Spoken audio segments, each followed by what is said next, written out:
I have got a serious case of the Mondays. Y'all ready for the big show? I hate Mondays. I don't work Mondays. Say what? Talk about a case of the Mondays. Listen, I say we don't air this show. What are you talking about? As they say in Hollywood, the show must go on. It's Monday Madness. This is the show for you. Let's go. Hi, everybody, and welcome to NSS.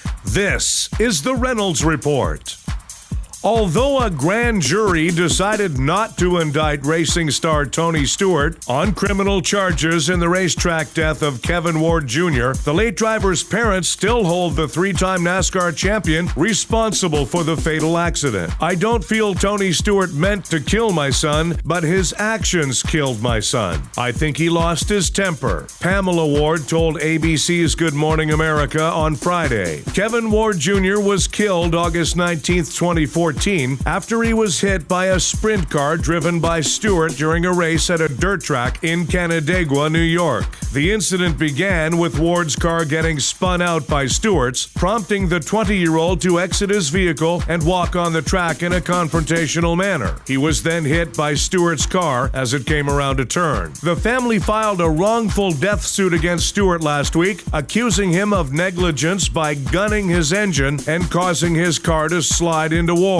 Kevin Ward Sr. said there's no doubt he knew what he was doing, and it was Tony's car that revved the motor. We want justice for our son. We want Stewart held accountable. It's the only option we have left. Stewart maintains that Ward's death was the result of an accident. A toxicology report determined that Ward was under the influence of marijuana at the time of the incident, and a New York grand jury opted not to indict Stewart in the matter.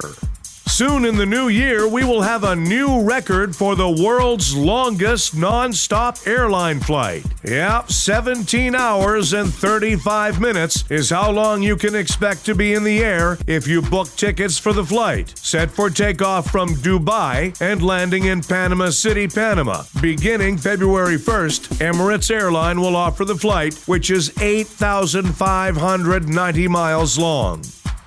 Sesame Street has reached a deal to air new episodes on HBO. It'll be the same show you're used to, but with slightly more beheadings and incest. The FDA has warned Kim Kardashian about promoting a morning sickness drug on Instagram. Though to be fair, if you're taking health advice from Kim Kardashian, you deserve to suffer every side effect imaginable. A Pennsylvania man was arrested for punching his brother for eating 3 Big Macs and not saving him one. Folks, this might be the first recorded case of an actual Big Mac attack.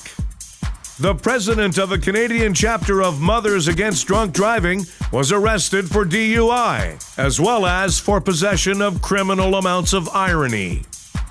A woman was arrested in Minnesota after she took a limo to shoplift at the mall. That's really stupid. I mean, she could have saved a boatload of dough using Uber. Astronomers agree the universe is dying and it only has a few billion years left. So, can we all agree to stop wasting time on the Kardashians? The singer Jewel announced she's writing a book. Wow, that's great news, said the year 1996. Justin Timberlake's Southern-themed restaurant was cited for vermin. Cited? Sounds to me like that makes it even more authentically Southern. The Antenna TV channel announced that beginning in January, it will air complete episodes of The Tonight Show starring Johnny Carson, starting with episodes from the early 70s. You know, Vietnam, Watergate, Richard Nixon, the good old days. Author George R.R. Martin attended New York Jets training camp. He admits he knows nothing about football, but then neither do the Jets.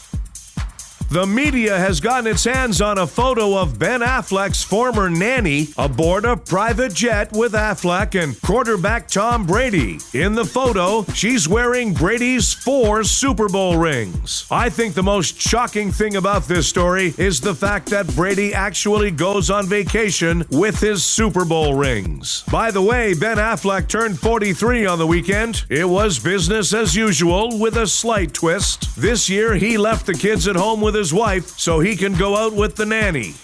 Hey, you can now buy beer made with Wheaties. This, of course, is an obvious attempt to compete with rival Tony the Tiger Tequila. Thanks, everybody. We have a new episode of The Reynolds Report for you every weekday. Be sure to check out The Being Frank Show, starring Frank D'Angelo. Live Tuesdays and Thursdays at 3 p.m. Eastern, right here on NSS.